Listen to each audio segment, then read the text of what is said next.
उद्बोधन से हम लोगों को मार्गदर्शन करने की कृपा करें।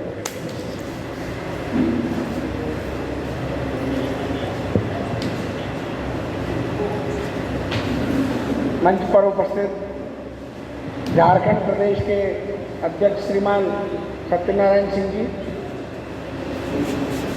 हमारे झारखंड प्रदेश के महामंत्री श्रीमान वेद बिहारी जी, हमारे संगठन मंत्री ब्रजेश जी, उपस्थित समस्त कार्यकर्ता बंधु एवं भगिनी,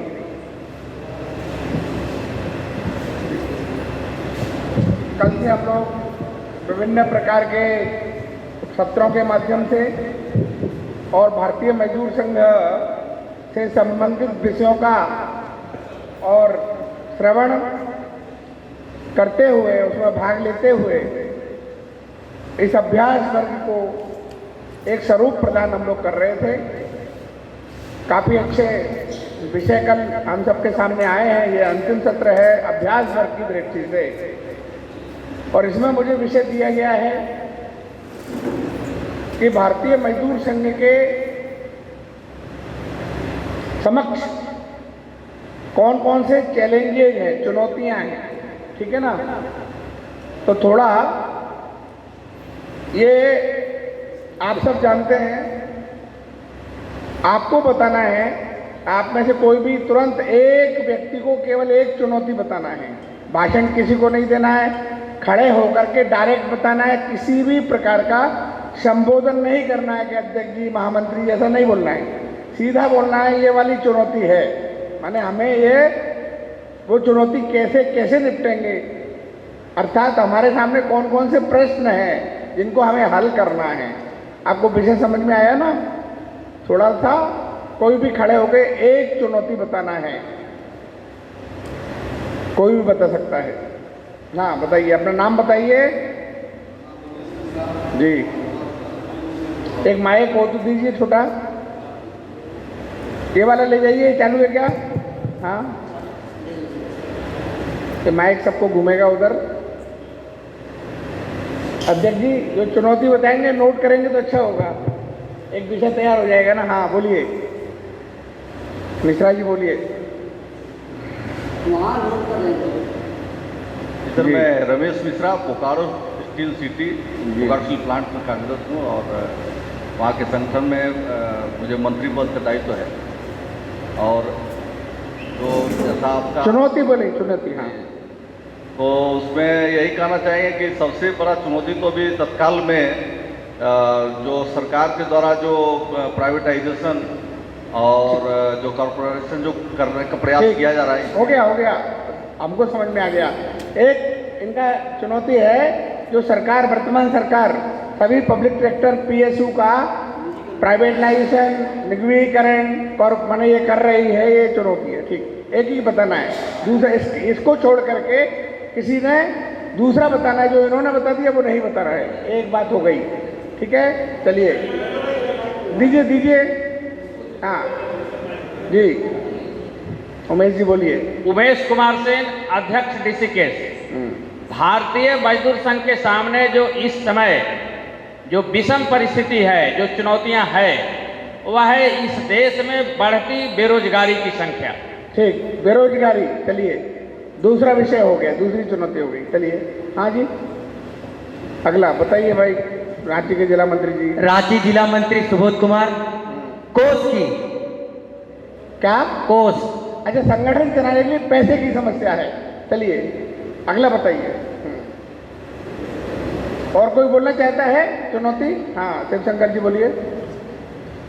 आने वाला समय में सर जो भारत सरकार द्वारा जो लेबर कोड कानून को लाया जा रहा है, इस पर भी थोड़ा नया लेबर कोड की चुनौतियाँ। ठीक है, चलिए 4 बातें हो गई, और बोलिए। हाँ उदय कुमार जी बोलेंगे।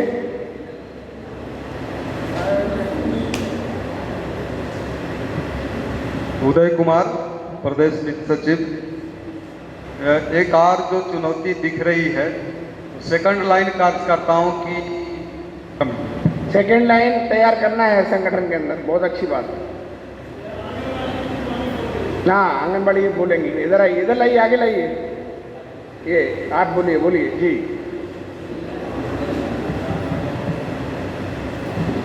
संगठन बढ़ाना, जी बोलिए, क्या चुनौती है?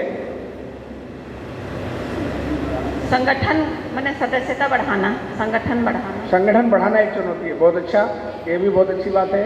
वो दीदी उधर लास्ट में, हाँ।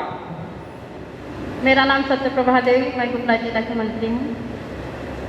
आंगनबाड़ी से संबंधित है, ये अस्थायीकरण, आंगनबाड़ी सेविकाओं सहायिकाओं का अस्थायीकरण। जी बिल्कुल, परमानेंट जॉब। चलिए, हाँ जी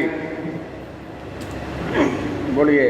हम लोग को प्रखंड में गांव की ओर जाना है और वहाँ संगठन खड़ा करना है, तो किसान और मजदूर पूछते हैं कि हम इस संगठन में जुड़ेंगे तो हमको क्या फ़ायदा है, क्या मिलेगा, उसका चुनौती है। जी चलिए, प्रवीण कुमार जी को दीजिए। प्रवीण झा, मंत्री अखिल भारतीय कृषि और ग्रामीण मजदूर महासंघ। अभी जो भारतीय मजदूर संघ के समक्ष सबसे बड़ी चुनौती है कि एक अवधारणा को लेकर जो हम काम करते हैं, प्रोडक्शन बाय मास, उत्पादन कार्य में अधिक से अधिक लोगों की भागीदारी हो, मगर केंद्र सरकार और राज्य सरकार की जो नीति काम कर रही है वो मास प्रोडक्शन पर काम कर रही है। मजदूर ही नहीं रहेंगे तो मजदूर संघ कैसा? तो ये प्रोडक्शन बाय, ये मास प्रोडक्शन जो है भारतीय मजदूर संघ के समक्ष बहुत ही बड़ी समस्या। जी बहुत अच्छा। और कोई बोलेगा? और कोई बता सकता है? हाँ जी बोलिए भाई। बलराम जी। उपाध्यक्ष झारखंड प्रदेश। आज का दिन में महंगाई भी एक हमारा मुद्दा है। उसके अनुसार जो हमारा वेतन है, जो प्राइवेटीकरण हो रहा है, उसका जो वेतन है उसमें बढ़ोतरी पर हमारा। ठीक, बहुत अच्छा। पीछे तो वही हमारे विनोद जी, रामचंद्र जी बोलेंगे। रामचंद्र को जी। अभी सबसे बड़ी समस्या है आउटसोर्सिंग। बहुत बढ़िया। आउटसोर्सिंग बहुत बड़ी समस्या जी। सर, अभी हमारे पास जो फिक्स टर्म एम्प्लॉयमेंट का जो है वो बहुत बड़ा समस्या है, और सरकार जो है रोजगार को ख़त्म करते जा रही है, वो भी एक हमारे साथ जो है बहुत बड़ा चुनौती। चलिए,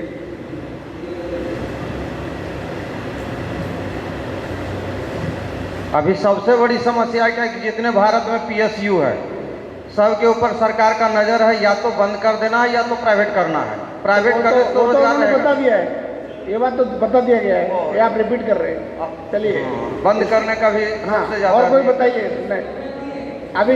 अभी कोई संतोष जी दीजिए। नहीं बताना, जितना बताया गया उनको छोड़कर नहीं बताना है। नमस्कार, मैं संतोष कुमार साहू, जिला अध्यक्ष रांची। और संगठित क्षेत्र में हम लोग घट रहे हैं, और संगठित क्षेत्र में भी ध्यान देकर असंगठित क्षेत्र में जितना हम आगे बढ़ेंगे, तो यह भी एक चुनौती है कि कैसे सारे असंगठित क्षेत्र में भारतीय मजदूर संघ का पैठ। बहुत अच्छा, बहुत अच्छी बात बताई। चलिए, हो गया? किसी को और बताना है? ठीक, जिनको बताना था उन्होंने सबने बता लिया। ठीक है, माइक अपने पास रखो, जब कहें तब देना है। ठीक है, बैठो वहीं। चलिए, आपने बहुत सारे बातें बताई, और लगभग जो ये चुनौतियाँ वो यही है। ठीक है, अगर इसको हम उस हिसाब से लेते हैं तो आपको जो अभी लास्ट में संतोष जी ने जो बताया है, वास्तव में हमारे लिए, सबके लिए, बीएमएस के लिए ही नहीं, समस्त ट्रेड यूनियनों के लिए एक चुनौती है। क्या? कि अभी हम बहुत कम मजदूरों तक पहुंचे हैं। अर्थात क्या है, अगर हम जोड़ लें बीएमएस की टोटल मेंबरशिप जोड़ लें, अगर मान भी लें, मान लो 2 करोड़ मान लें, ठीक, अगर मान लीजिए आप एटक, इंटक, सीटू, सेवा, टीयूसीसी सभी की अगर जोड़ लें तो 5 करोड़ टोटल मिला के। और कैसी है वो आप जानते हैं। ठीक, वो मेंबरशिप क्लेम्ड है, क्लेम्ड मेंबरशिप है वो। एक होती है क्लेम्ड मेंबरशिप, हम दावा करते हैं कि हमारी इतनी मेंबरशिप है। दूसरी बात होती है वेरीफाई मेंबरशिप, सरकार ने वेरीफाई कर दिया है।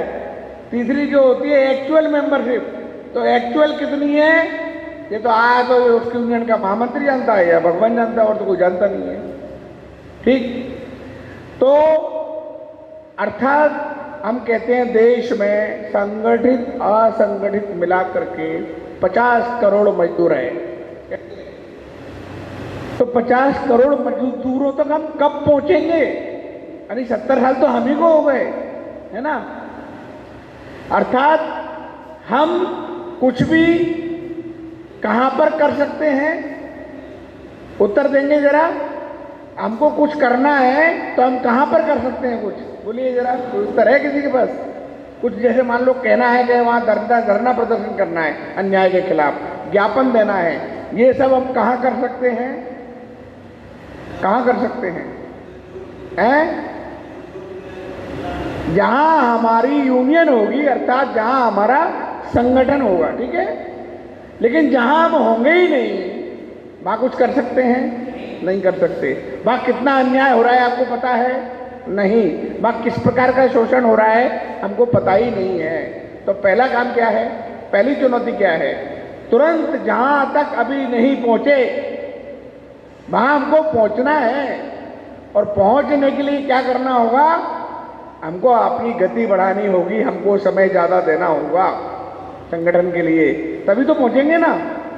पहले पहुंचना तो है, पहुंचो तो तब तो उनको न्याय दिलाओगे। शोषित पीड़ित दलित जनों का भाग्य बनाने वाले हम, पहले उनके पास पहुंचो, ठीक। अभी हमने एक ज्ञापन दिया था कोरोना काल के बाद, ज्ञापन दिया था कि भाई समस्त प्रवासी मजदूरों का डेटाबेस तैयार होना चाहिए। बीएमएस का मांग है, ये मालूम है सबको। उसके बाद सरकार ने उस पर काम किया, ई श्रम पोर्टल लाए। और ई श्रम पोर्टल आया तो उसमें ई श्रम पोर्टल में अभी तक 28 करोड़ असंगठित क्षेत्र के मजदूर रजिस्टर्ड हुए हैं, ठीक। तो अभी 28 करोड़ ही हुए हैं। हम लोग तो कहते हैं कि असंगठित क्षेत्र के मजदूर 40 करोड़ हैं, तो ये 12 करोड़ कहाँ गए? 12 करोड़ माने सरकार के खाते में नहीं आए हैं। तो इसका मतलब क्या है? वो या तो जानकारी नहीं रखते हैं, या हम लोगों की किसी की उन तक पहुंच नहीं है, कोई उनको कहने नहीं गया है कि सरकार की ये इतनी अच्छी योजना है, आप ई श्रम कार्ड बनवाओ, है ना। लोग तो हैं, क्योंकि ये जो संख्या आई है ये भी माने किसी अध्ययन के बाद आई है, ऐसे ही नहीं आई है। तो 28 करोड़ मजदूर रजिस्टर्ड हो गए और बाकी अभी 12 करोड़ हैं कि 15 करोड़ है, कोई रजिस्ट्रेशन उनका नहीं हुआ है। तो ये दूसरी चुनौती है कि बचे हुए मजदूरों का डेटाबेस कराना, क्योंकि डेटाबेस होने से उनको सुविधा देने में फायदा होगा, सुविधा होगी, ये बात है। फिर बाद में आपने सब बताया है, बाकी आपकी बातें बेरोजगारी की है, वो मैं दोहराऊंगा नहीं, निजी क्षेत्र का है, ठीक है। बीएमएस इसको नहीं मानता है कि सरकार जिस लाइन पर चल रही है, तो हमारा क्या कहना है? बीएमएस की जो नीति है कि भाई रिस्पॉन्सिव कोऑपरेशन, अर्थात हम सरकार जो अच्छे काम करती है उसमें हम सरकार को सहयोग करते हैं। और जहां हमारे और सरकार के बीच मतभेद है, पहले आप पत्र के मांग पत्र के द्वारा बताते हैं, फिर चेतावनी भी देते हैं, रिमाइंडर भी करते हैं, नहीं मानते तो अंतिम अस्त्र जो हड़ताल है हमारा उस पर भी जाते हैं। और जो पीएसयू के मुद्दों को लेकर के हम अंतिम अस्त्र की ओर बढ़े हैं। 17 नवंबर को हमारा दिल्ली के अंदर समस्त पीएसयू सेंट्रल के कर्मचारी और एक बड़ी रैली करने जा रहे हैं, ठीक है। और सरकार को चेताएंगे, हिलाएंगे डुलाएंगे उस रैली के माध्यम से कि आप अपनी पीएसयू की नीति के बारे में पुनर्विचार करिए। उनको पुनर्विचार के लिए हम लोग बाध्य करेंगे। ये हमारा बीएमएस का संकल्प है।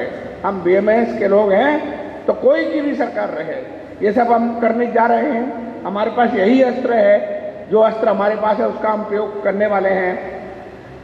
फिर क्या बात है? अगली चुनौती है कि हम लोगों के साथ समस्या क्या है अन्य के साथ में, कि हम श्रमिक हित की मांग तो करते हैं, ठीक है, उद्योग हित की भी मांग करते हैं, लेकिन हम ही एक संगठन मात्र है बीएमएस जो कहते हैं कि राष्ट्र हित की चौखट के अंदर उद्योग है तो श्रमिक हित है।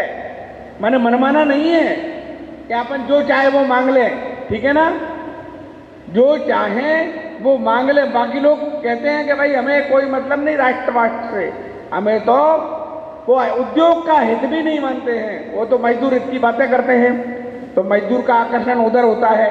फिर भी हम लोग मजदूर के अंदर राष्ट्रभक्ति लाते हैं और फिर इसलिए हम भी नंबर 1 हैं।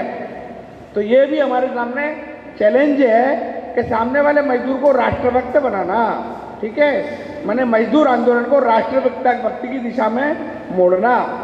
एक और चैलेंज है, कल बताया था एसएन सिंह जी ने अपने सत्र में कि हमको 17 सितंबर को राष्ट्रीय श्रम दिवस घोषित करवाना है।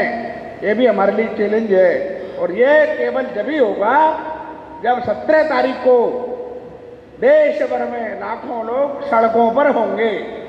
माने ऐसे कमरे में पूजा कर लेना और एक भाषण दे देना सरकार को पता नहीं चलता है। जब हम लोग रोड पर निकलेंगे और ये कहेंगे कि विश्वकर्मा जयंती को राष्ट्रीय श्रम दिवस घोषित करो, घोषित करो, घोषित करो, ये हमें मांग करनी है। ये भी हमारे सामने एक चुनौती है। दूसरी बात क्या है, आज सोचिए कि समाज के अंदर ट्रेड यूनियन की क्या मान्यता है। ट्रेड यूनियन अगर हम समाज में कहें, बोले क्या करते हो, ट्रेड यूनियन करते हैं, तो उस वो जो समाज का व्यक्ति है आपको किस नज़र से देखता है। ठीक, थोड़ा प्रश्न है, कोई उत्तर दे। आपने अपने मोहल्ले के आसपास कहा, किसी ने पूछा आप क्या करते हो, आपने कहा हम ट्रेड यूनियन करते हैं, ठीक, कहेंगे क्यों करते हैं। तो वो जो मोहल्ले वाला है आपको क्या कहता है, किसी का कोई अनुभव हो तो शेयर कीजिए, थोड़ा बताइए क्या कहता है समाज, बताएंगे कोई।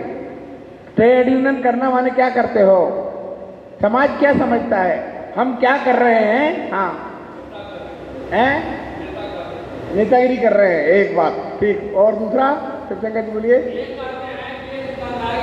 दुकानदारी चला रहे हैं। हाँ,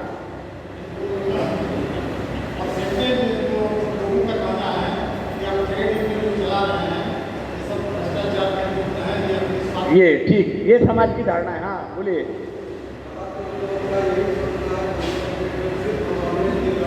हाँ जी, यस, हाँ जी। कुल मिला के कहना क्या है कि समाज में हमारी ट्रेड यूनियन की कोई विश्वसनीयता नहीं है कि हम ये ट्रेड यूनियन ये सामाजिक और सेवा का कार्य कर रहे हैं। क्यों? अरे भाई, जो वंचित व्यक्ति है, जिसको जो कानून के अनुसार अधिकार प्राप्त है, उसको वो अधिकार नहीं मिल रहा, लड़ करके हम अपना समय पैसा खर्च करके उसको अधिकार दिलवाने में लगे हुए हैं। समाज का शुद्ध कार्य है, शोषित पीड़ित दलितों का शुद्ध सेवा का कार्य है, फिर भी समाज हमको क्या कह रहा है, करें ये तो ट्रेड यूनियन माने मक्कार लोग हैं, नौकरी नहीं करना चाहते, भ्रष्टाचारी कर रहे हैं, इस प्रकार की धारणा है। तो हमारे लिए एक चुनौती है कि ट्रेड यूनियन की विश्वसनीयता समाज के अंदर पैदा करना चाहिए। ये पैदा कैसे होगी, ये पैदा करने का एक तरीका मैं आपको बताता हूँ, एक उदाहरण देके आगे बढ़ूंगा। हमारे यहाँ पर परासिया में मेरा केंद्र था, कोयले की यूनियन चलती थी वहाँ। तो परासिया में 2 कोयला खदान बंद करने जा रहे थे, वो 2 कोयला खदान सरकार। तो खदान बंद नहीं होना चाहिए, इसलिए हम लोगों ने यूनियन ने आंदोलन चलाया। तो आप जानते हैं कि ज्ञापन देने में बीएमएस को अकेले को कोई नहीं सुनता है, तो उसको हमने सामाजिक आंदोलन बनाया। कैसे सामाजिक आंदोलन बनाया? वहाँ के दुकानदारों के पास गए, बोले आपका ये जो बाजार है कैसा चल रहा है। अगर उनके पास 20 तारीख के बाद जाओगे तो वो कहते हैं अरे अभी कोयला के श्रमिकों को तनख्वाह नहीं मिला ना, तो अभी थोड़ा मंदा चल रहा है।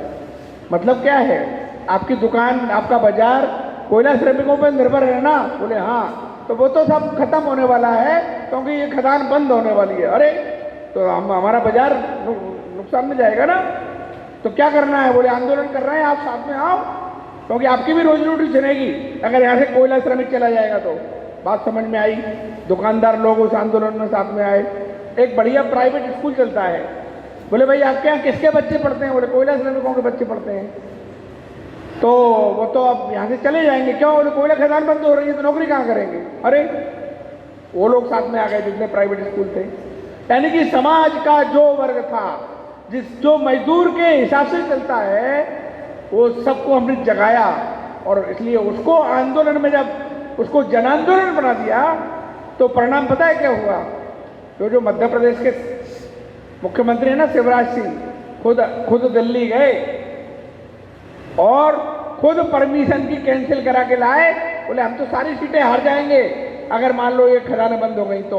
अर्थात क्या है, हमारे सामने जो चुनौती है कि लोग हमको गलत कह रहे हैं, हमको अपने आप को अच्छा साबित करना है, तो समाज को हमारे आंदोलन से जोड़ना होगा कि भाई हम सामाजिक काम कर रहे हैं। और इस काम में बहुत कुछ हद तक कोरोना काल में हमने जो समाज की सेवा की है उसके कारण से समाज की धारणा बदली है। इसको और भी बदलने की जरूरत है। अर्थात क्या है, बदलने का तरीका ये होता है, आप सब काम करते हो, जो सक्षम यूनियन है उसके लिए अपने खर्चे से एक सेवा कार्य चलाना चाहिए, कोई परमानेंट सेवा कार्य। किसी सेवा बस्ती में संस्कार केंद्र हो सकता है, कहीं कोई सीनियर होम्योपैथी डॉक्टर होगा, वो भाई उसको बैठने के लिए आप जगह उपलब्ध करा दो अपने कार्यालय में, उसको कहो 2 घंटे की सेवा दे। या बहुत से लोग ऐसे होते हैं जो जानते हैं सेवा दे सकते हैं फ्री में, लोग ढूंढने की ज़रूरत है। कभी कभी मेडिकल कैंप कर सकते हैं, उसका प्रचार प्रसार करना है। अपने जो कोयलारी के क्षेत्र में या उस एरिया के क्षेत्र में जो मेधावी बच्चे हैं उनका हम गवर्नमेंट के विभाग को बोल देते हैं कि जो टॉप में नंबर 1, 2, 3 आए हैं, हम 17 सितंबर को उन बच्चों को पुरस्कृत करेंगे। इस प्रकार का काम कर सकते हैं। कुल मिलाकर के हमारा जो ट्रेड यूनियन का मूवमेंट को किसी भी हालत में समाज से जोड़ना है। समाज के लोगों को लगना चाहिए कि ट्रेड यूनियन ये हमारा है और इसलिए ये अच्छा काम है। जो लोग ये कर रहे हैं अच्छा कर रहे हैं। आज जैसे जो केरल है, केरल में आप समाज में ट्रेड यूनियन के लिए अगर चंदा मांगने जाओ बड़े आसानी से मिलता है। क्यों मिलता है? वहाँ ट्रेड यूनियन माने सेवा कार्य, ऐसा समाज मानता है। और उसके कारण वहाँ एक जिले को 1 करोड़ साल में कर लेना बहुत सरल होता है, बहुत सरल होता है। वो 15 दिन का डोनेशन का अभियान चलाते हैं, 15 दिन का साल में, और अपने साल भर का खर्चा पूरा पैक कर लेते हैं। उनको खर्चे की कोई कमी नहीं पड़ती। वहाँ 150 पूर्णकालिक हैं जिनको वो मानधन देते हैं, 150 पूर्णकालिक हैं। हर जिले पर एक से एक अच्छा कार्यालय है। जहाँ हमारा प्रदेशों में भी कार्यालय नहीं है, वहाँ जिलों में भी अच्छा कार्यालय है और किराए का कार्यालय तो तहसीलों में भी है। अर्थात क्या है कि अपने को सोचने की ज़रूरत है, अपने को उसमें लगाने की ज़रूरत है। तो भाई जो बताया कि आर्थिक की समस्या है वो भी हमारी दूर हो सकती है इस प्रकार से। और जो एक और बात आई है, हमारा जो जुझारूपन है ना, जो लड़ने की ताकत है ना, उसमें थोड़ी कमी आई है। ये भी एक चुनौती है जुझारूपन में। ठीक है, फिर हमारी संख्या वृद्धि तो हो रही है, लेकिन संख्या वृद्धि के साथ कार्यकर्ताओं की गुणात्मक वृद्धि ये होना बहुत जरूरी है। कार्यकर्ताओं का समर्पण ये कब होगा? जब इसी प्रकार के अभ्यास वर्ग जैसा अभी प्रदेश में हो रहा है, युवाओं का लगना चाहिए। जैसे बताया सेकंड लाइन, तो सेकंड लाइन जब होगा जब 30 से 35 से नीचे के, 40 से नीचे के युवाओं का हम अभ्यास वर्ग करेंगे। ठीक है, उनको जिम्मेदारियां देंगे जिला स्तर की छोटी छोटी, क्योंकि छोटी जिम्मेदारी देकर ही ऊपर लाना चाहिए। डायरेक्ट किसी को पैराशूट की तरह नहीं उतारना चाहिए। तो इस प्रकार से सेकंड लाइन भी हमारी तैयार होगी। हमें आज सोचने की ज़रूरत है कि अगले 10 साल बाद हमारे प्रदेश का महामंत्री कौन होगा। क्या कोई 4-5 लोग हैं जो ये चिंतन करते हैं कि भाई अगले 10 साल बाद प्रदेश का अध्यक्ष कौन हो सकता है? उनको अभी से तैयार करना, उनको दिमाग में निगाह में रखना, उनका प्रशिक्षण कराना, उनको रीति नीति सिखाना। वो कहीं गलती करते हैं तो उनको टोकना। और इसके लिए क्या है, प्रदेश भर में कुछ सीनियर लोगों ने, जिले में भी हो सकता है, जो सीनियर लोग हैं एक कार्यकर्ताओं की लिस्ट रखें, सबके हिस्से में वो काम बटे कि भाई 5-6 कार्यकर्ताओं के पालक हम हैं, इतने कार्यकर्ताओं के पालक ये हैं, उनसे घर जाना, व्यक्तिगत पारिवारिक संबंध बनाना और अगर वो कोई गलती करते हैं वो किसी की नहीं मानेगा, लेकिन उसकी मानेगा जो उससे संबंध बनाए हुए है, तो उसको वही कहेगा तो मानेंगे। ठीक है ना। इस प्रकार का कुल मिला के वो उसको उस लाइन पर लाना, तो अगला कैडर हमारा तैयार हो, इस प्रकार का भी बात आनी है। संख्यात्मक वृद्धि के साथ गुणात्मक वृद्धि, जैसे बताया असंगठित क्षेत्र चुनौती है, 94% है, बिल्कुल मानते हैं। हमें असंगठित क्षेत्र में अधिकतम और ध्यान देना है। अधिकतम ध्यान देने का मतलब क्या है? हम साल में 4 कार्य समिति करते हैं प्रदेश की, कोशिश कर सकते हैं कि साल में 1 कार्य समिति केवल असंगठित क्षेत्र के लोगों की होगी, जिसमें असंगठित क्षेत्र के लोग ज़्यादा आएंगे। संगठित क्षेत्र के केवल महामंत्री को बुलाना है, और जैसा केंद्र में प्रयोग हुआ है, अभी साल में 1 असंगठित क्षेत्र की बैठक होती है 3 दिन की, और उसमें महासंघों के महामंत्रियों को बुलाया जाता है। महासंघों के महामंत्रियों को कहा जाता है, भाई तुम कहते हैं ना, जिसकी जितनी क्षमता भारी उसकी उतनी जिम्मेदारी। अर्थात हमारा अब कहते हैं मजदूर मजदूर भाई भाई, तो मजदूर मजदूर यदि भाई भाई है तो बड़ा भाई और एक छोटा भाई, एक सक्षम भाई एक कमजोर भाई, तो सक्षम भाई कमजोर भाई को हेल्प करेगा। ठीक है ना। अर्थात किस नाते हेल्प करेगा? और उनकी बैठक हो जाए, उनका कार्यकर्ता थोड़ा बहुत घूमता है, उसको कुछ पैसे की व्यवस्था हो जाए, इस प्रकार लगे जरूरत पड़े। हमारे पास इतने कार्यकर्ता निर्माण होते हैं, भाई 2 कार्यकर्ता उनका मन बना के असंगठित क्षेत्र के लिए हमने दे दिया है। इस प्रकार असंगठित क्षेत्र में भी हमको जाना है। एक और चुनौती है जो हम नारा लगाते हैं कि उद्योगों में साझेदारी, यही हमारा नारा है ना। देश के कोने कोने से मजदूरों ने ललकारा है ना, ये हम नारा लगाते हैं। अर्थात क्या है? हमें सुविधा जो चाहिए वो ठीक है, लेकिन हमें भागीदारी चाहिए। अर्थात डायरेक्ट पेड में श्रमिक प्रतिनिधि होना चाहिए। ये हमारा लिए सामने चुनौती है जो हम नारा लगाते हैं। फिर लघु उद्योग का नष्ट होना, जो बेरोजगारी बढ़ी है, वो लघु उद्योग और सेल्फ एम्प्लॉयड, बहुत से लोग किसी के नौकर नहीं है ना, अपना सुबह काम धंधा चालू करते हैं, रात को बढ़िया घर आके सोते हैं, उनको किसी का टेंशन नहीं है। लेकिन सरकार की कुछ नीतियों के कारण से वो लाखों सेल्फ एम्प्लॉयड जो है बेरोजगार हो गए हैं। तो ये एक समस्या है। उनका विकल्प क्या होना चाहिए वह सुझाना है। अभी संघ के स्तर पर एक स्वावलंबी भारत करके सभी संगठनों को मिलकर के एक संगठन बना है।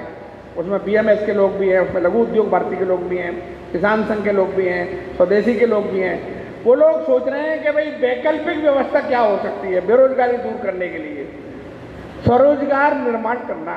स्वरोजगार निर्माण का मतलब क्या है कि भाई 6 महीने में आप ड्राइविंग सीख सकते हो, आपको रोजगार मिल गया। 6 महीने में आप जो है टेलर बन सकते हो। 6 महीने के अनेक प्रशिक्षण ऐसे हैं जिनमें वो अपने पेट के लिए कमा सकता है। समस्या बेरोजगारी की नहीं है, समस्या है जॉब सेटिस्फिकेशन की। जॉब से सेटिस्फाइड नहीं है लोग। अभी मैं पटना में, हमारा कंस्ट्रक्शन का काम चल रहा था, हमको काम कराने के लिए मजदूर नहीं मिल रहे थे। मैंने मजदूर ढूंढते थे, बोलते थे आ जाओ, आ नहीं रहे हैं, जितना बोलोगे उतना देंगे तब भी नहीं आ रहे हैं। अर्थात जॉब सेटिस्फिकेशन की समस्या है। बेरोजगारी की समस्या क्या है? हर व्यक्ति मान लो केवल कंप्यूटर की नौकरी करना चाहेगा तो नहीं मिलेगी। हर व्यक्ति सरकारी नौकरी करना चाहेगा तो नहीं मिलेगी। कारखानों में नौकरी करना चाहेगा, नहीं मिलेगी। अर्थात जॉब के नए नए क्रिएशन करने पड़ेंगे, नए नए जॉब निर्माण करने पड़ेंगे, और लोगों को ये बताना पड़ेगा कोई भी काम छोटा नहीं है। वर्क इज वर्शिप, कार्य ही पूजा है। तो इसलिए स्वाभिमान के साथ हर काम को करना है। तो हर काम को करेंगे जिससे माने पैसा आएगा, आपका घर परिवार चलेगा।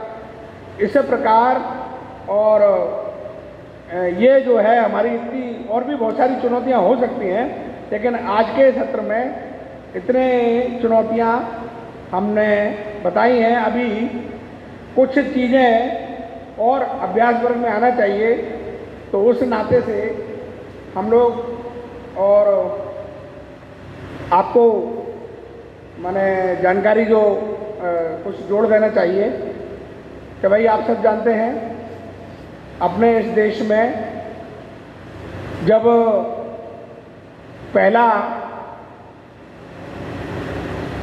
लेबर कमीशन का गठन हुआ 1967 में, तो गजेंद्र गढ़कर आयोग बना, जस्टिस गजेंद्र गढ़कर, पहला कमीशन ऑफ लेबर 1967 में गठन हुआ। उसकी अध्यक्षता चेयरमैनशिप की किसने? गजेंद्र गढ़कर ने। वो न्यायाधीश थे, उनको उनके नेतृत्व में पहला कमीशन। तब भारत में यह यूनियन कितनी भी पुरानी हो सकती है, AITUC, INTUC, C2, EU, TUSI, कोई भी, किसी ने भी नेशनल चार्टर ऑफ डिमांड नहीं दिया था, किसी ने भी। पहला national of charter of demand भारतीय मजदूर संघ ने 1967 में गजेंद्र गढ़कर की अध्यक्षता वाले कमीशन को दिया था। ये हमको जानकारी होना चाहिए, हम BMS के प्रमुख कार्यकर्ता हैं। तो वो पहला चार्टर ऑफ डिमांड 1967 में भारतीय मजदूर संघ ने दिया था।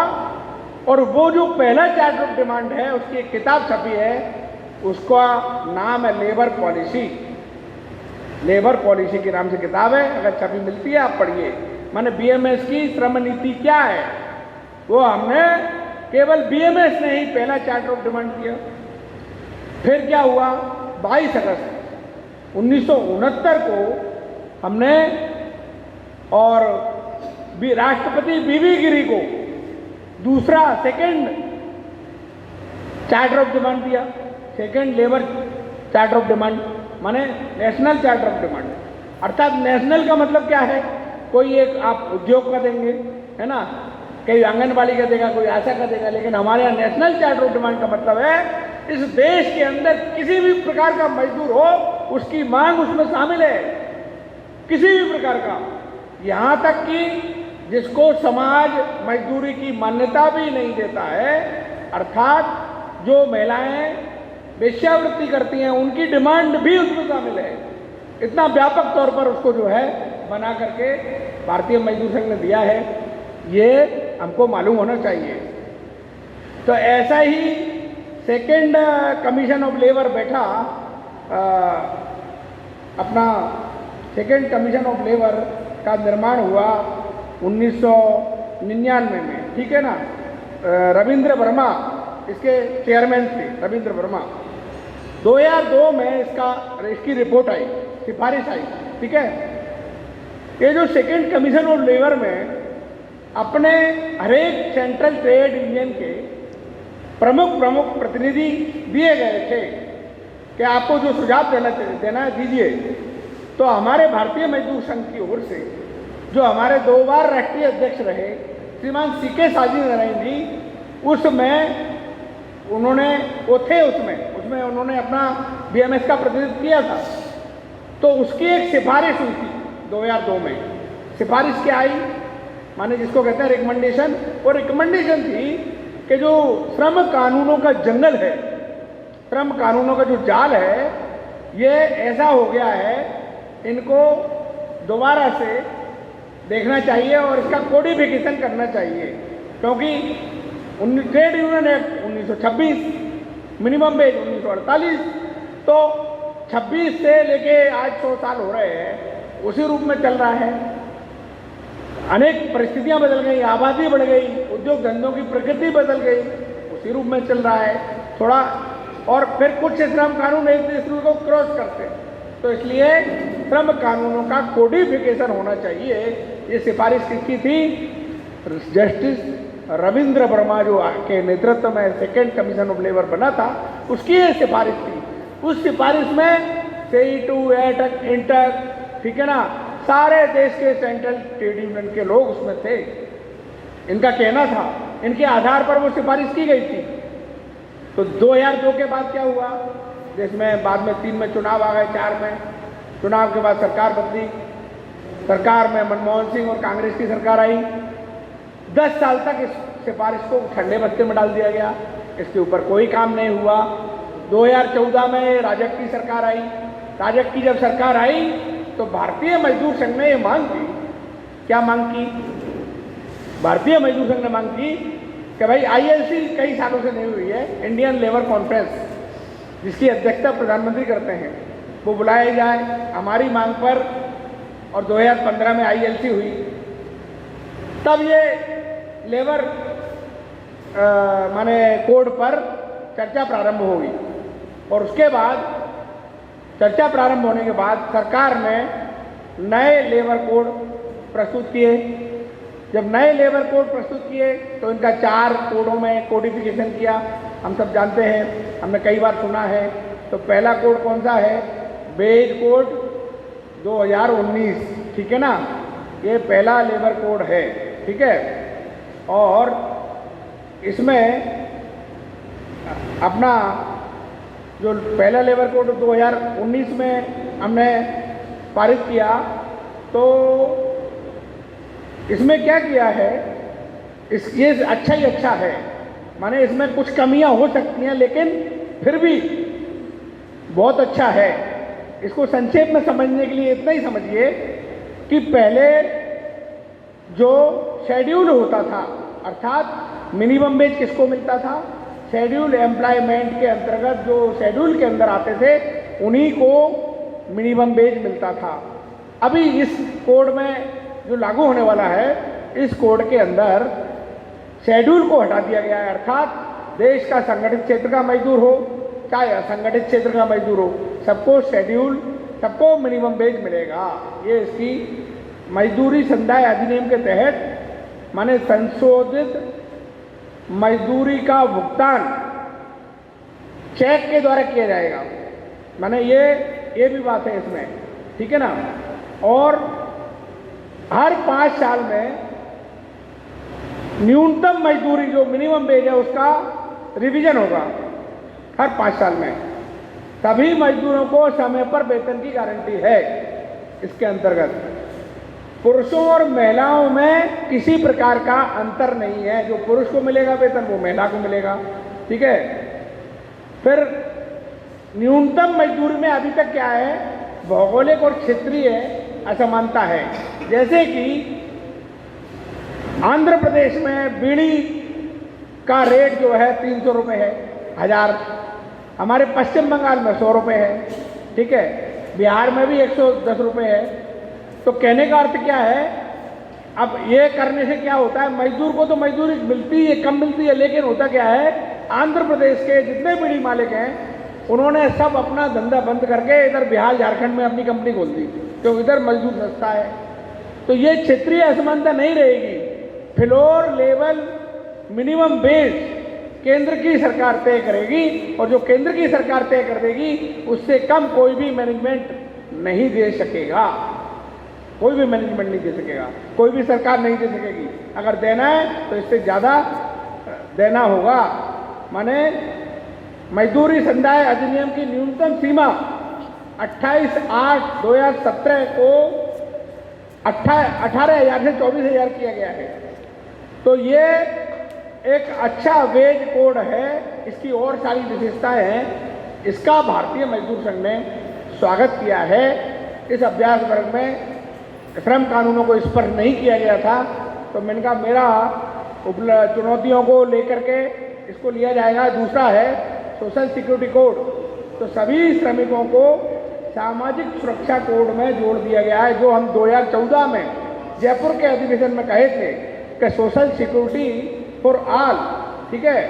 तो इसमें क्या है, बीमा की सुविधा है, पेंशन की सुविधा है, ग्रेजुटी की सुविधा है, मातृत्व लाभ है, ठीक है। इनके अधिकार सभी मजदूरों का सुरक्षित हुआ है। इस कोड के माध्यम से सामाजिक सुरक्षा का व्यापक लाभ, कानूनी फ्रेमवर्क उसका तैयार हुआ है व्यापक लाभ का, ताकि श्रमिकों को पूरी तरह से सामाजिक सुरक्षा मिल सके। चरणबद्ध तरीके से क्या होगा, नियोक्ता और श्रमिक मिलकर के, और सामाजिक सुरक्षा अभी क्या है, सरकार ने कानून तो बना दिया है, लेकिन ये जो सुविधा है वो मिलेगी कैसे, पैसा कहाँ से आएगा। तो इसका अभी सरकार और नियोक्ता मिलकर के कुछ फ्रेमवर्क तैयार कर रहे हैं, सामाजिक सुरक्षा फंड का निर्माण होगा। अभी जैसे मान लो ESI है, संगठित क्षेत्र के मजदूरों को ही मिलती है, ठीक। जैसे PF है, तो जो संगठित क्षेत्र का है उसी को होता है। मैं अभी एक कलकत्ता के संघ कार्यालय में गया जो सिक्योरिटी का काम करता है, उसने कहा भाई साहब मुझे PF में होना है। तो मैंने कहा आप किसी कंपनी के हो क्या? बोले नहीं। तो किसके अंडर हो? बोले मैं तो जो संघ कार्यालय गई हूँ, तो मैंने कहा आप वेट करो, आप इंडिविजुअल भी ESI का लाभ आपको मिलेगा जब ये कोड आ जाएगा। उसके अंदर एक व्यक्ति भी स्वतंत्र रूप से ESI का लाभ दे सकेगा, उसका खुद का अंशदान कटेगा और उसका अंशदान सरकार देगी, जो नियोक्ता देता था वो सरकार देगी। इसके अंतर्गत ये प्रावधान है, ठीक है ना। माने ESIC का मतलब है ESIC के अस्पताल में कुछ अंशदान दे करके फ्री का इलाज, ठीक है, ये इसकी सुविधा रहेगी। अभी क्या है, संगठित क्षेत्र के मजदूरों के साथ असंगठित क्षेत्र के मजदूरों को भी इसका लाभ मिलेगा। अभी तक 556 जिलों में ये सुविधा प्राप्त थी। अभी नई व्यवस्था के अंतर्गत 740 जिलों में EICS की सुविधा, EISIC की सुविधा मिलेगी, ठीक है ना। तो जोखिम भरे कामों में क्या है, एक मजदूर भी यदि रहा, सिंगल मजदूर भी रहा, तो उसको ये सुविधा प्राप्त होगी। नए तकनीक से जुड़े प्लेटफॉर्म वर्कर, अर्थात ये जो ओला उबर वाले, गिग वर्कर, जोमाटो और ये इनके जो कार्यकर्ता है, इनका जो एम्प्लॉयर कौन है, इनको भी इस सुविधा का लाभ मिलेगा। बागान के मजदूरों को भी ESIC का लाभ मिलेगा और इसका विस्तार किया गया है। संगठित असंगठित स्वरोजगार क्षेत्र में सभी मजदूरों को पेंशन EPFO योजना का लाभ मिलेगा।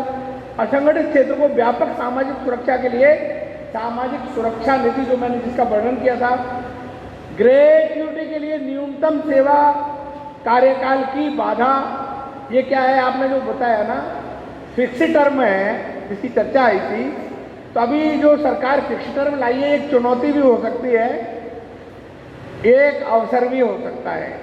जैसे क्या है, ठेका का काम तो रुक नहीं रहा है, आउटसोर्सिंग तो रुक नहीं रहा है, तो अगर फिक्स टर्म मिलता है तो फिक्स टर्म में एक शर्त है कि फिक्स टर्म के एम्प्लॉय को परमानेंट एम्प्लॉय के समान सुविधाएं देनी होंगी, माने वेतन और सारी सामाजिक सुरक्षा उसको देनी होगी, ठीक है। दिक्कत क्या है इसमें, फिक्स टर्म में जल्दबाजी करोगे तो अगली बार टाइम खत्म है हटा देंगे तुम, ठीक है, ये बात है। इसमें कुल मिलाकर के उसमें कोई ग्रेजुएटी की सीमा नहीं है कि इतने वर्ष करना होगा फिक्स टर्म में। ये उसका लाभ भी है और घाटा भी है, ठीक है। फिक्स टर्म के लिए काम कर रहे कर्मचारी को नियमित कर्मचारी के समान सामाजिक सुरक्षा, असंगठित क्षेत्र के श्रमिकों को नेशनल डाटाबेस जो बना है, 22 करोड़ मजदूर इसमें नामित हुए हैं। रोजगार के लिए 20 से अधिक श्रम वाले, जो अगर 20 से अधिक आपको श्रमिक चाहिए तो आपको रिक्तियों को ऑनलाइन दिखाना पड़ेगा, ये भी इसमें है। ESIC, EPFO और असंगठित क्षेत्र के कामगारों के लिए एक सार्वभौमिक खाता, माने यूनिवर्सल अकाउंट नंबर, ये रहेगा। किसी भी प्रकार का माने एक खाते से वो अगर जॉब बदल भी लेता है तो उसको कोई दिक्कत नहीं आएगी, उसका खाता वही रहेगा। अभी अगला कोड है OSH कोड, तो occupational safety health and working condition. तो इसके अंतर्गत क्या है, 13 श्रम कानूनों को समाहित किया गया है। इसमें सबसे ज़्यादा लाभ प्रवासी मजदूरों को दिया गया है, ठीक है। इसके नुकसान भी हैं, लेकिन सबसे ज़्यादा लाभ प्रवासी मजदूरों को दिया गया है। क्या दिया गया है वो देखिए, अपने झारखंड से बहुत लोग प्रवासी मजदूर हैं, तो अंतर्राज्यीय प्रवासी मजदूरों श्रमिकों के लिए OSH कोड में किए गए विभिन्न प्रावधान उनका जीवन यापन सुगम बनाएंगे। अर्थात अंतर्राज्यीय प्रवासी श्रमिक अधिनियम 1979 की जो कमियां थी उसको OSH कोड में व्यापक रूप से सुधारा गया है। पहले क्या होता था, ठेकेदार के द्वारा जो नियुक्त श्रमिक को ही और अंतर्राज्यीय श्रमिक माना जाता था। अभी क्या हो गया है, नए प्रावधानों के अनुसार प्रवासी श्रमिक को यह सुविधा प्रदान की गई है कि भी आत्मनिर्भर हो करके और स्वतः ही अपने आप को पोर्टल पर और अंतर्राज्यीय प्रवासी श्रमिक के रूप में पंजीकृत कर सकता है। माने ठेकेदार के लिखेगा तभी नहीं, स्वतंत्र भी कर सकता है। ये प्रवासी कार्यकर्ताओं को हमको जानकारी देना चाहिए। इस प्रावधान में श्रमिक को एक कानूनी पहचान मिलेगी, जिससे वह सभी सामाजिक सुरक्षा योजनाओं का लाभ उठा पाएगा। अंतर्राज्यीय प्रवासी मजदूर को प्रत्येक वर्ष अपने मूल निवास स्थान पर जाने और आने के लिए नियोक्ता आने जाने का और किराया खर्चा ये सब देगा। इसका प्रावधान इसमें किया गया है। इसमें इस ओएसए कोड के अंतर्गत प्रवासी मजदूर को भी उनको नियुक्ति पत्र देना होगा नियोक्ता को। श्रमिक का नियोक्ता द्वारा साल में एक बार मुफ्त चेकअप कराना जरूरी है। अंतर्राज्यीय प्रवासी मजदूर को जो कि भवन निर्माण में काम करता है, माने कंस्ट्रक्शन वर्कर के रूप में काम करता है, उसे एक राज्य से दूसरे राज्य में जाने पर भवन निर्माण फंड की सभी सुविधाओं का लाभ मिलेगा। One nation one ration card की सुविधा के अंतर्गत अंतर्राज्यीय प्रवासी मजदूर को जिस राज्य में काम करेगा वहाँ राशन की सुविधा ले सकता है और उसका जो शेष परिवार है जहाँ रह रहा है वो वहाँ पर भी राशन की सुविधा ले सकता है। ये भी व्यवस्था इसके अंतर्गत की गई है। अंतर्राज्यीय प्रवासी मजदूरों की समस्याओं के निवारण हेतु हर राज्य को एक हेल्पलाइन सुविधा अनिवार्य रूप से प्रवासी मजदूरों को उपलब्ध करानी पड़ेगी। अभी पहले 240 दिन की बजाय 180 दिन ही काम करने पर हर 20 दिन में एक छुट्टी इकट्ठी होगी। ये भी इसमें है। फिर महिला सशक्तिकरण कोड भी ओएसए कोड के अंतर्गत आया है। उसी के अंतर्गत महिला अभी क्या है, इसको आप नेगेटिव भी मान सकते हैं और पॉजिटिव भी मान सकते हैं। अगर महिला को उसकी इच्छा है, माने उसकी सहमति से उसको नाइट शिफ्ट दी जा सकती है, ठीक, उसकी सहमति से। तो भारत में हॉस्पिटल के अंदर भी पहले नर्सेस काम करती थी, नाइट शिफ्ट करती थी। अभी क्या है, कुछ संगठनों का मानना है, महिला संगठनों का मानना है कि नहीं, वो जबरदस्ती से उससे सहमति ले लेंगे ऐसा। उसमें लेकिन नियोक्ता की ये जवाबदारी है कि उसको घर से लाना और घर छोड़ने की सुविधा देगा। और भी जवाबदारी क्या है, इस बीच उसके साथ किसी भी प्रकार का हैरेसमेंट होता है उसकी लायबिलिटी नियोक्ता की होगी। ये इसमें सुविधा दी गई है। इसको कुछ महिला संगठन अच्छा नहीं मान रहे हैं, कुछ अच्छा मान रहे हैं। कुल मिलाकर के ये इसमें व्यवस्था आई है। मैंने कल भी बताया था, मैटरनिटी बेनिफिट एक्ट के अंतर्गत 12 सप्ताह के स्थान पर 26 सप्ताह और ये मिले हैं, वो सावैतनिक मिलेंगे, ठीक है ना। अभी क्या है, बहुत सारी नेगेटिव बातें भी हैं। तो आईआर कोड 2020 आया है, उसमें 3 कानून को समाहित किया गया है। नंबर 1 उसमें ट्रेड यूनियन एक्ट 1926 है, आईटी एक्ट 1947 है और इंडस्ट्रियल स्टैंडिंग ऑर्डर एक्ट ये भी उसमें शामिल है।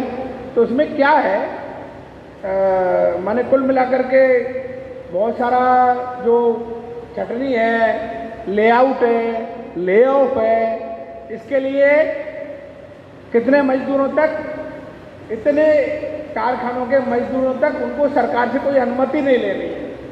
ये छूट दे दी गई है ना, वो गड़बड़ है, ठीक, एक बात। दूसरी बात क्या है, पहले ठेका एक्ट 10 मजदूरों पे लागू होता था, अभी इसमें क्या कर दिया है, 50 मजदूरों पे लागू होगा।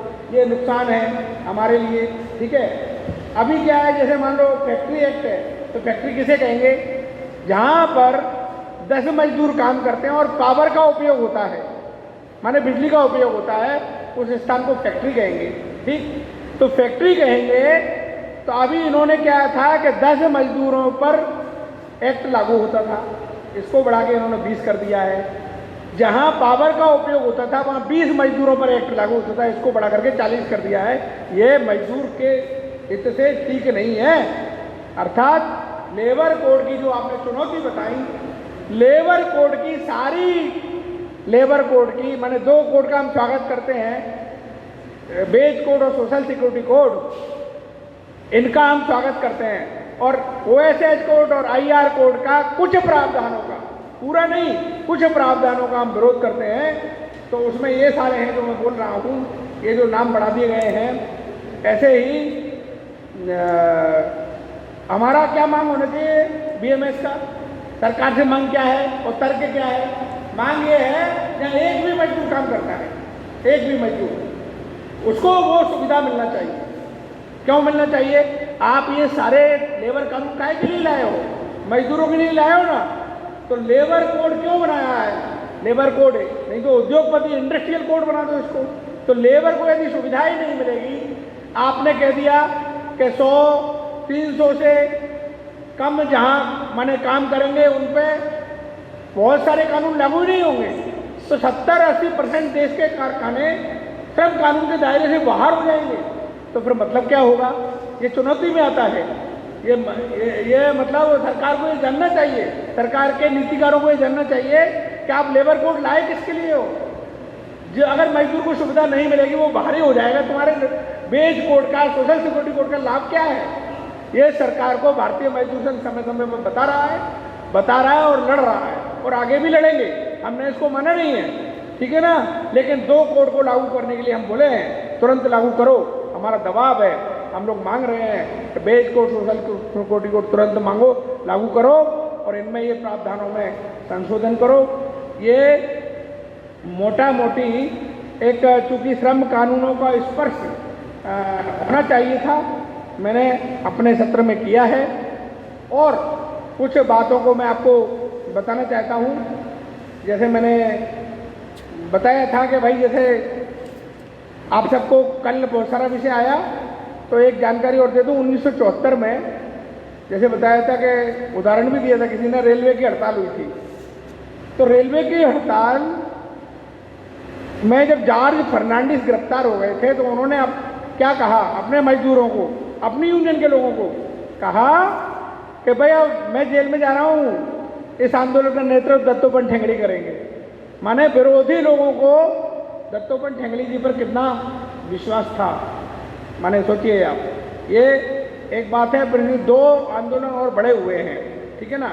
16 अप्रैल 2004 को दिल्ली में दंगल प्रस्ताव को लेकर के और एक बड़ा रैली हुई है, और उसी में दत्तोपंत ठेंगड़ी जी ने यशवंत सिन्हा को कहा था कि ये अर्थ मंत्री नहीं है, ये अनर्थ मंत्री है।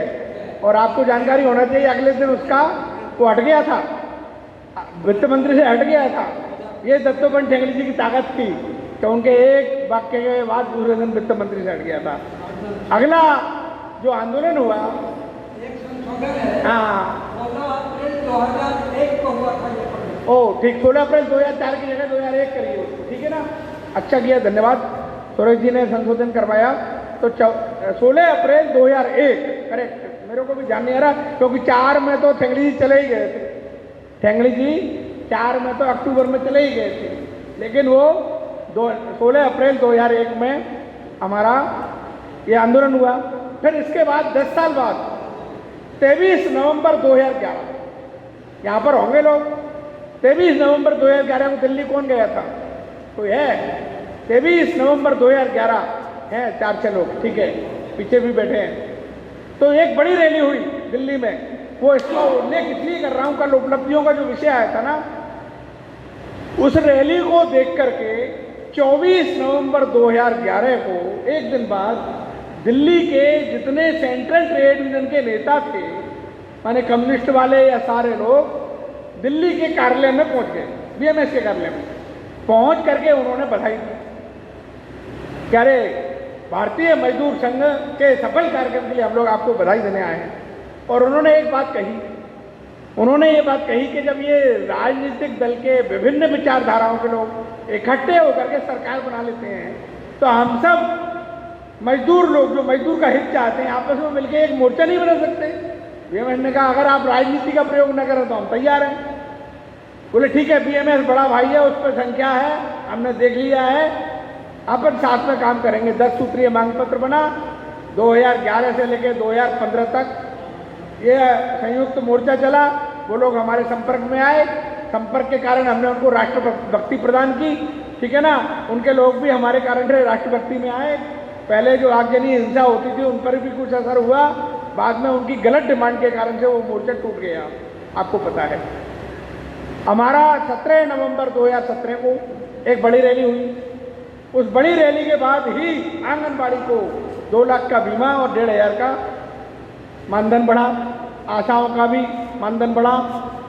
तो कहने का अर्थ ये है कि ये सब आंदोलन हुए, ये सब भारतीय मजदूर संघ का प्रारंभिक और कुछ जानकारी, हरी कथा अनंता, कितना भी बोलो, कितना भी समय है, कम पड़ता है। हम सब भारतीय मजदूर संघ के कार्यकर्ता हैं और आज के समय में हम सब के सामने जो चुनौती हैं उनसे हम निपट सकते हैं। यदि आप, मैं जो अगली चुनौती बता रहा हूँ उससे आपने निपट लिए, तो आप सब चुनौतियों से निपटने के लिए आप लोग भी सक्षम हैं। वो चुनौती क्या है वो मैं अपने उदाहरण में बता रहा हूँ। उस उदाहरण को देकर अपनी बात समाप्त करूँगा। वो कार्यकर्ता के लिए ही है, सबके लिए। उसमें मैं भी आता हूँ, मंच भी आता है, आप सब भी आते हैं। महाभारत का युद्ध का वर्णन हमने सुना है। महाभारत में एक पात्र थे माने भीष्म पितामह। कई जन्मों की तपस्या के कारण से कुछ कमी रह गई थी, इसलिए मुक्ति नहीं हो पाई थी, आप जानते हैं। बड़े तपस्वी थे, कई जन्मों का खुद का हाल भी जानते थे, ठीक, और बहुत वीर थे। वे खड़े हो जाएं, महाभारत में ऐसा कोई नहीं था जो उनसे लड़के जीत जाए। आप सब जानते हैं अर्जुन ने भी शिखंडी को आगे करके उनको मारा था। लेकिन इतने ताकतवर होने के बावजूद भी जब द्रौपदी का चीरहरण हुआ तो मौन क्यों रहे? क्यों रहे मौन? क्योंकि दुर्योधन का अन्न खाया है, इसलिए बोल नहीं पाए। कृपाचार्य हुए, द्रोणाचार्य हुए, माने इन जैसे श्रेष्ठ लोग भी यदि किसी से उपकृत हो गए तो इतने बड़े अन्याय पर भी बोल नहीं सके। एक उदाहरण। दूसरा, जब महाभारत का युद्ध ठहर गया तो राजा शल्य थे, ये नकुल और सहदेव के सगे मामा थे, माद्री के भाई थे। वो अपने घर से चले, राज्य से चले, कहाँ लड़ना था उनको लड़ना था कि बोले मैं युधिष्ठिर की ओर से लड़ूंगा। दुर्योधन समझ गया कि वे चले हैं, तो उसने क्या किया, उनके मार्ग में बहुत शिविर लगवाए, उनको उत्तम खाने पीने की व्यवस्था की, हर प्रकार के ऐशो आराम उन्होंने उपलब्ध करवाए मार्ग में। ये क्या समझ रहे थे, मेरा भांजा युधिष्ठिर मुझको उपलब्ध करा रहा है, ठीक, वो उपलब्ध करा रहा है। तो बाद में आया तो देखा ये तो सब सुविधाएं दुर्योधन की हैं। तो उन्होंने कहा अब तो मुझे राजी नहीं कर रहा जी, जो है लड़ना तो चाहते थे किसकी ओर से, युधिष्ठिर की ओर से। फिर लड़े किसकी ओर से, दुर्योधन की ओर से। क्यों? क्योंकि उन्होंने अनुचित सुविधाओं का लाभ लिया, ठीक है। वो लाभ लेने के कारण से सगे भांजे की तरह से नहीं लड़ पाए, सोच के कुछ आए थे और किया कुछ, ठीक है ना। तो इसलिए हम ट्रेड यूनियन कर रहे हैं और ट्रेड यूनियन के फील्ड में हम सुविधाओं से और माने अपनी वाणी को न खो दें, हम सत्य बोलने की क्षमता को न खो दें। इस बात को हमारे कार्यकर्ता को आज ध्यान रखने की ज़रूरत है। और ऐसा हम ध्यान रखेंगे तो हमारा कार्यकर्ता किसी भी प्रकार की चैलेंज को, किसी भी प्रकार की चुनौती को और पार कर जाएगा, ऐसा मुझे विश्वास है। भारत माता की जय।